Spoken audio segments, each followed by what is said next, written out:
बोलला म्हणून आपण राज्याचे नेते आहात. पुन्हा नाशिक रेल्वे खरं तालुक्याच्या आणि संगमेच्या सरहद्दीवरून जाणार होती. यावर आपलं मत काय? ती अत्यंत वेदनादायी अशा प्रकारची गोष्ट आहे. कारण अकोले तालुका ज्या भौगोलिक परिस्थितीमध्ये आहे, जो ट्रिअँगल आहे औद्योगिक, मुंबई, नाशिक आणि पुणे, त्याच्याबरोबर सेंटरला आपण आहोत.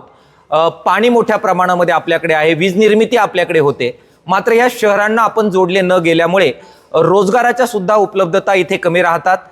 त्याचबरोबर शेतीमाल जो आपल्या वेगवेगळ्या बाजारपेठेंना न्यायचा आहे त्याच्यामध्ये सुद्धा अडचण येते. त्याच्यामुळे तालुक्याच्या सर्व राजकीय नेत्यांनी पुढाकार घ्यावा, एकत्र यावं. राजकारणाच्या जागेवर होत राहतील, पण रेल्वेसारखा मुद्दा हा जर राजकारणाच्या पलीकडे जात एकजूट जर होत असेल तर मार्क्सवादी कम्युनिस्ट पक्ष आणि किसान सभा नक्कीच तालुक्याच्या जनतेबरोबर एकत्र राहील. अकोल्यातूनच जावी ही आमची मागणी आहे.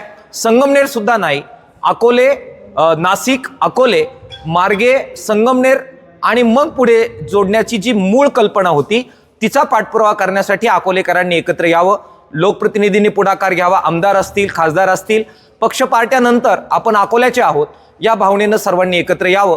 पत्रकार मित्रांनी पण योगदान वेगवेगळ्या चळवळींमध्ये दिलेलं आहे, त्यांनी सुद्धा हातभार लावावा आणि हा लढा उभा राहावा ही आमची इच्छा आहे.